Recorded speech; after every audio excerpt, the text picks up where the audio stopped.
Welcome to My Money, Your Investment channel, where smart thinking meets smart investing. Today, we're diving into a groundbreaking book that challenges everything you think you know about business, innovation, and success, 0 to 1 by Peter Thiel. In a world where competition is everywhere, Thiel asks a bold question: how do you go from 0 to 1? Not by copying others, but by creating something entirely new. This episode will break down powerful ideas on building monopolies, thinking differently, and discovering opportunities others don't see. Insights that can transform the way you invest, build businesses, and think about the future. So, if you're ready to move beyond competition and start creating real value, stay tuned.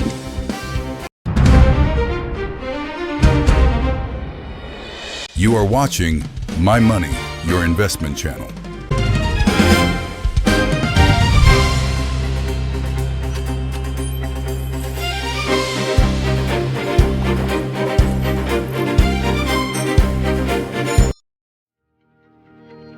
World where everyone is, obsessively copying each other, relentlessly competing for the exact same market share, and chasing, the same heavily hyped opportunities.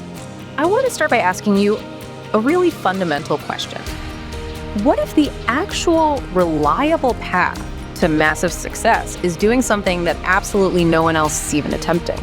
I mean, it completely flips the traditional script, right? Yeah. We are so heavily conditioned from school all the way through our professional lives to just look at what our neighbor is doing and try to execute it just a tiny fraction of a percent better. Right, like getting an A- instead of a B+. Exactly. We genuinely believe that this incremental hustle is how you win. And that assumption is exactly what we are dismantling today. Welcome to the deep dive. Got it. So our mission for this session is to explore the core philosophy behind Peter Thiel's 0 to 1. We're unpacking this hidden and honestly often highly controversial blueprint behind breakthrough ideas. Yeah, business, investing, and just the way we structure our daily thinking. Right. And the central premise we're looking at is that the most significant leaps forward in our society, they don't come from minor iterative improvements. They come from pure creation. Which, requires a completely different cognitive framework. This mindset shift we're about to explore, it isn't just some operating manual for Silicon Valley startups. It is a foundational change in how you, the listener, evaluate the inherent value of your own ideas, where you put your money, and ultimately, how you spend your time. So to really get to the bottom of this, we first have to redefine what the word progress actually means in a practical sense. Because the material breaks progress down into two entirely distinct categories, Right. Horizontal progress and vertical progress. Let's examine horizontal progress first. And this is categorized as going from 1 to n. Essentially, it means taking something that already exists, something that we've already figured out, and just copying it. Like franchising a restaurant or something. Yeah, exactly. You are scaling it up or distributing it wider. You're just expanding a model that already works. And by definition, it's a relatively low-risk endeavor, but it also carries exceptionally low uniqueness. Let me put a concrete analogy to that for you. So going from 1 to n is basically adding a new flavor of cola to the soda aisle at the grocery store. Perfect example. Right, because you already know human beings like carbonated sugar water. You've got the bottling infrastructure, you have the supply chain. You're just introducing a cherry vanilla variation. Exactly. You are going from 1, which is the original cola, to n, representing just an infinite iterative number of flavor variations. That perfectly captures the mechanics of it. You aren't creating a new category, right? You are just crowding an existing one. Yeah. Vertical progress, on the other hand, is the leap from 0 to 1. This means bringing something entirely new into existence. It's pure invention. Which sounds incredibly risky. Oh, it carries a remarkably higher rate of failure for sure. But the asymmetric reward for getting it right is just extreme. Okay, so staying with that same analogy, if 1 to n is adding a cherry vanilla cola to the shelf, 0 to 1 isn't just making a slightly better beverage. 0 to 1 is reinventing. Well, no, it's inventing the refrigerator that the beverage sits in. Precisely the right scale of thinking. Yeah. Because when you invent the refrigerator, you aren't just improving a pantry shelf. You are violently disrupting the entire paradigm of how humans interact with their environment. Wow, yeah, you change everything. You change agricultural supply chains, you change the architecture of the modern kitchen, human diets, and you have manifested something from 0. Right. Doing what we already know how to do takes the world from 1 to n, adding more of something familiar. But creating something fundamentally new, that takes us from 0 to 1. Okay, I grasp the distinction there, but here is where the philosophy takes a sharp, highly counterintuitive turn. Yeah, the controversial part. If the goal is to create that 0 to 1 breakthrough, the core argument presents an incredibly bold claim. And the claim is, quote, competition is for losers. Yeah, it's a jarring statement. Wait, competition is for losers? That goes against every fundamental rule of free market capitalism we're taught. I mean, we are constantly told competition is the ultimate good because it drives prices down and quality up. So how could competition possibly be for losers? You have to separate the macroeconomic view from the microeconomic reality of the actual business owner. Okay, break that down. So yes, fierce competition is undeniably fantastic for the consumer because, like you said, it drives prices into the floor. But if you are the one running the business, competition is a lethal trap. Because your margins just vanish. Exactly. When you enter a highly competitive market, the only immediate lever you have to pull to win a customer is price. So you enter price war. You cut your margins to steal the customer from the business across the street. Which mathematically forces them to cut their margins to steal the customer right back. Exactly. But look at the mechanical consequence of that, right? If your profit margins are razor thin because you are constantly undercutting your rivals, you have absolutely zero surplus capital. And if you have no surplus capital, you cannot fund research and development. You literally cannot afford to innovate. Because you're just surviving. You're in a desperate short-term survival loop of copying each other. And that ultimately cannibalizes the very creativity you need to ever go from 0 to 1. Wow. You spend all your energy fighting over a shrinking pie instead of, baking a new one. That makes perfect sense when you look at the mechanics of innovation budgets. So if competing in a crowded market starves you of the capital needed to invent the future, what's the alternative? The alternative is actively building a monopoly. Okay, we need to pause and define our terms here.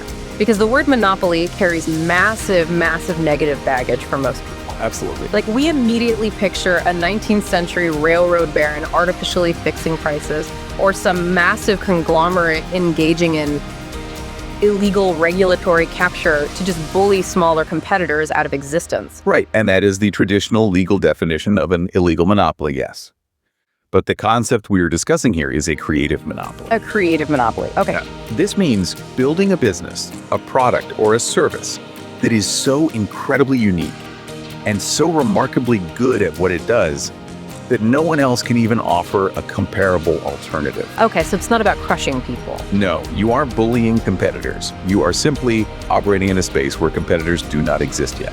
So if we look at modern examples, it's a company like Google dominating search, or Apple controlling its entire hardware and software ecosystem. Yes, perfect examples. They aren't waking up every morning panicked that a local competitor is going to steal like 3% of their market share by offering a 10% discount code.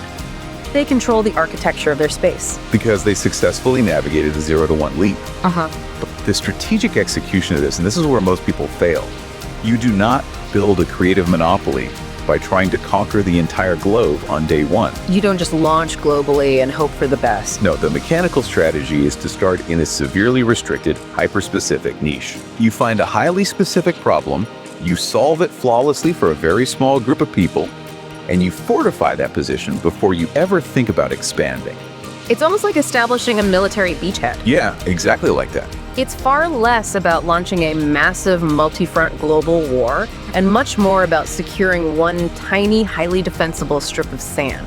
You fortify that beachhead so heavily that no enemy can push you back into the ocean, and only then do you start expanding inland. That is the exact mechanism.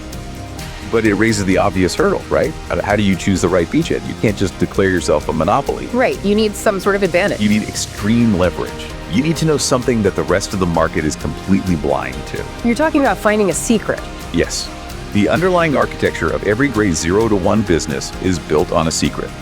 And a secret is a specific truth about reality that other people do not see or actively refuse to believe. And the material points out that these secrets generally fall into two distinct buckets, right? You have secrets of nature and you have secrets about people. Right. So nature secrets, they are rooted in physics, chemistry, engineering. It's undiscovered science. Like a new battery or something. Exactly. It's figuring out a way to manufacture a battery that holds 10 times the charge at half the weight. The physical world hasn't revealed it to the broader scientific community yet, but your lab figured it out. Okay, that makes sense. People's secrets, however, are arguably much more fascinating. I agree. These are hidden truths about human psychology. It's understanding what human beings actually want, how they actually behave, despite what they claim in surveys or, polite society. The early days of Facebook provide an incredible mechanical look at a people's secret. Oh, absolutely. Because in the early 2000s, the absolute consensus of the tech industry was that the internet was fundamentally a place for anonymity. You used screen names, you used avatars. Right, nobody used their real face. Exactly, you kept your real-world identity strictly separate from your digital footprint. That was the accepted one-to-end reality. But the early believers in Facebook saw a profound people's secret. They recognized a looming future where people would actually crave connecting online using their real identities. Which sounded crazy at the time. It did. A world where social identity and digital identity would merge into one seamlessly integrated graph. The rest of the tech industry thought this was absurd. And that collective blindness from the incumbent market, that is exactly what creates the protective moat for a massive 0-to-1 opportunity. But let me challenge the execution of this for a second. Let's say you uncover a genuine secret. You realize a fundamental truth about human behavior before anyone else on the planet does. Is the primary goal just to run as fast as humanly possible to be the absolute first person to launch a product? Because we are constantly lectured on the paramount importance of the first mover advantage. Oh man, that is one of the most dangerous misconceptions in business. The first mover advantage is largely an illusion if it isn't paired with aggressive defensive strategies. Being first is completely irrelevant if you're easily unseated. The actual goal is to be the last mover in a category. The last mover. Yes, you want to enter a specific niche, absolutely dominate it, and build such an incredibly strong product and distribution network that no one will ever need to invent a replacement.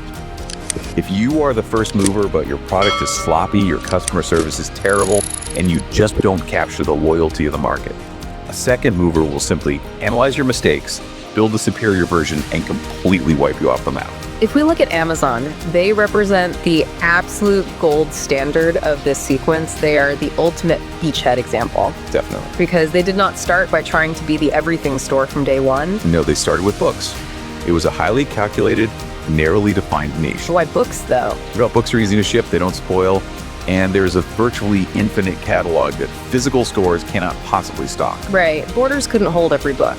Exactly. Amazon started extremely small, dominated the book niche so thoroughly that traditional competitors were paralyzed, and established a massive logistical infrastructure. Just books.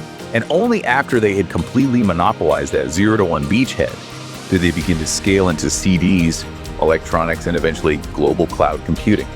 Start small, monopolize, then scale. So you've uncovered your secret, you've secured your beachhead, and you begin to scale. But the moment you achieve real scale, the underlying physics of your business change.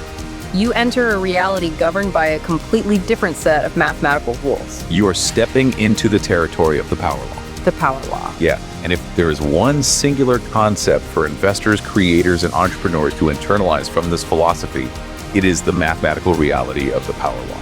We really need to break the mechanics of this down because human brains are evolutionarily terrible at understanding exponential math. We are hardwired for linear environments. Like if I forage for 10% more hours, I gather 10% more berries. Input matches output. Exactly. We expect life to look like a normal distribution, a bell curve. Right. If you look at a portfolio of 10 startup companies, linear thinking suggests that maybe 3 will do pretty well, 4 will break even, and 3 will fail. They balance each other out into a modest return. Which sounds reasonable. But power law dictates that venture capital and 0-to-1 innovation do not follow a bell curve. They follow an exponential curve. Let me translate the math of that for you, the listener. The power law dictates that out of those 10 companies, 9 of them will likely fail completely or stagnate into irrelevance. But one of them, just one, will become so massively, exponentially successful that its returns will not only pay for the 9 failures, but it will outperform the entire rest of the portfolio combined, multiplied by 100. It's staggering. One asymmetric, massive winner is fundamentally more valuable than 1,000 safe, moderate successes. Which demands a total psychological overhaul of how you allocate risk. If you truly understand that the power law governs the universe of extreme success, you stop diversifying your focus across dozens of average, perfectly safe 1 to N opportunities. You stop hedging your bets. Exactly. You start hunting exclusively for the single, massive, asymmetric 0 to 1 opportunity. But hunting for an asymmetric high-risk opportunity requires an incredibly specific mental constitution. It requires what the philosophy defines as definite optimism. The distinction between definite and indefinite optimism explains so much about modern corporate stagnation. How so? Well, an indefinite optimist is someone who generally believes the future will be better than the present, but they have absolutely no concrete plan for how that will happen. They treat the future like a lottery ticket. Yeah. They think, if I just keep my head down, diversify my skills, and ride the general wave of economic progress, things will work out. Yes, they are entirely reactive. When building products, indefinite optimists rely heavily on focus groups and continuous A/B testing. Just following the data. All right, they don't have a vision. They just throw 100 tiny variations at the wall to see what the crowd blindly clicks on.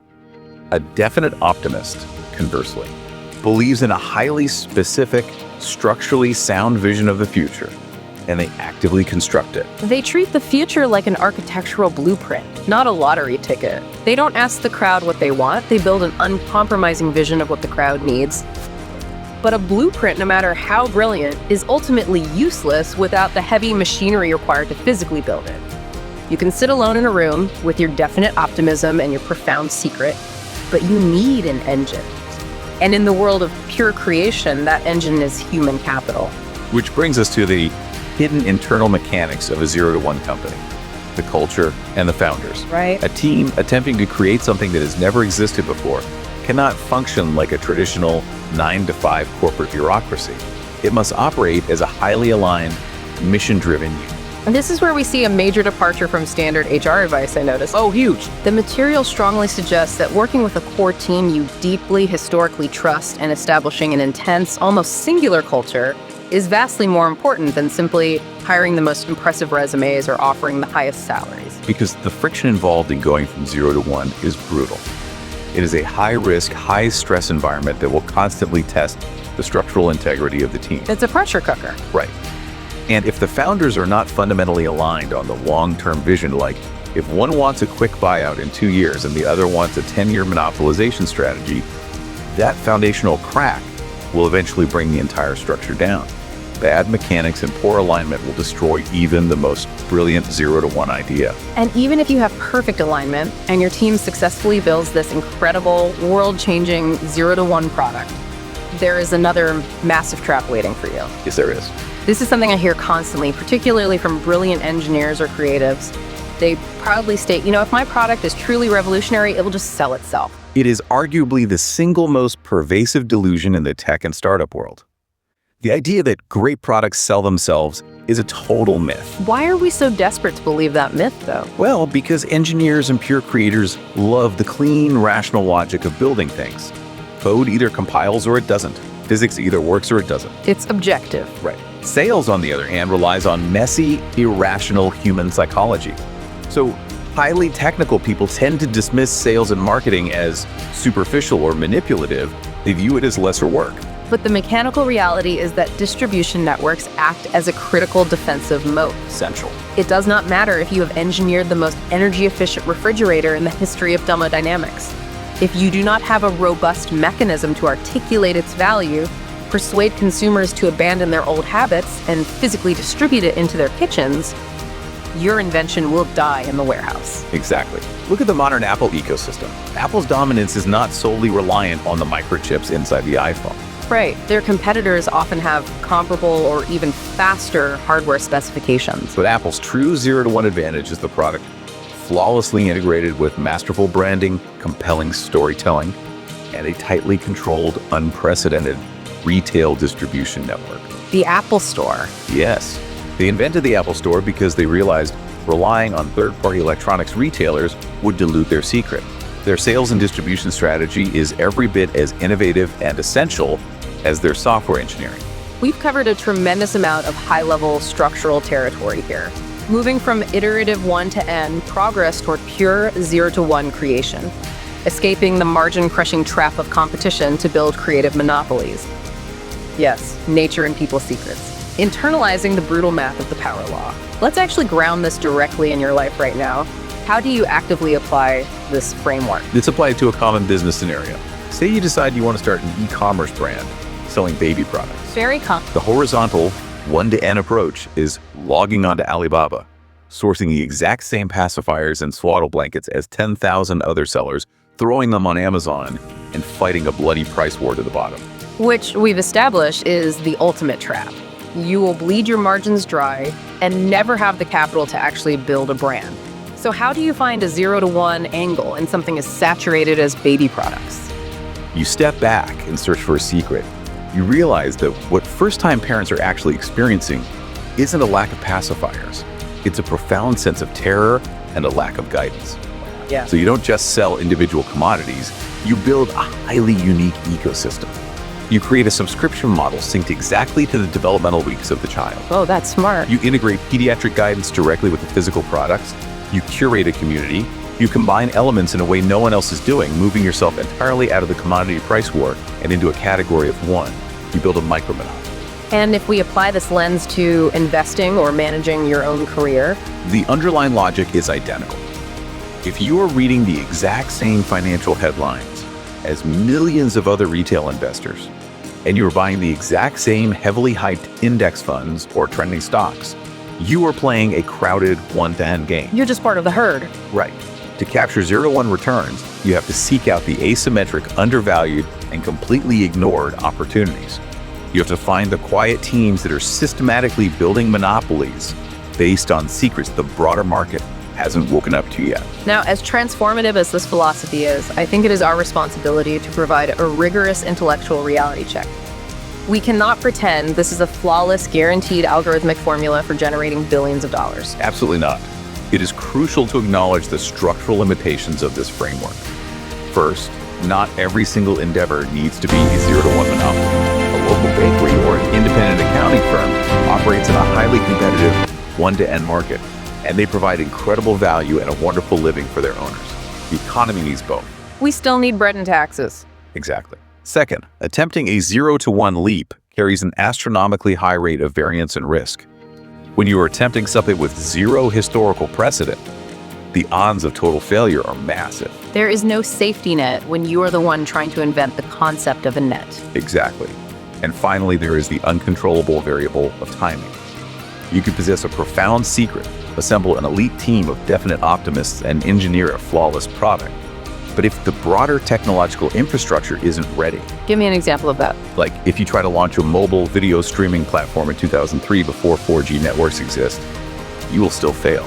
Timing is often the invisible dictator of success. So if this isn't a guaranteed step-by-step instruction manual for absolute wealth, what is the ultimate enduring value of these concepts? The value lies in the fundamental transformation of your daily mindset. Once you understand these mechanics, you can never look at an opportunity the same way again. It aggressively jolts you out of sleepwalking through a highly competitive 1-to-N life. It forces you to internalize the core truth we've been unpacking today. The future is not a predetermined wave that simply washes over you while you wait passively. No, it's not. The future is an architecture that is actively, meticulously constructed by definite optimists. Which brings us to the most vital questions you could possibly ask yourself right now as you apply this to your own life. Let's hear them. What are you building that is genuinely fundamentally new? What profound truth do you deeply believe to be accurate that almost everyone else around you insists is crazy? Where is your personal 0-to-1 opportunity? Those are the questions that completely alter the trajectory of life. They truly do. And as we wrap up this deep dive, I want to leave you with one final, totally different thought to mull over today, a consequence of everything we've just discussed here. We've established that artificial intelligence and machine learning algorithms are currently being trained to perfectly optimize everything that already exists. They are becoming the ultimate masters of the 1-to-N game, endlessly copying, iterating, and finding efficiencies faster than any human ever could. That is exactly what they are designed to do. So ask yourself this. If machines are destined to completely take over the mechanics of horizontal progress, does that mean the messy, irrational, deeply unpredictable leap of pure 0-to-1 creation is going to become the only uniquely valuable economic skill human beings have left? Now that is a question worth obsessing over. Thank you for joining us on this deep dive. Remember, understanding these hidden blueprints is how we stop blindly following the crowd and start actively designing the future. Stay curious.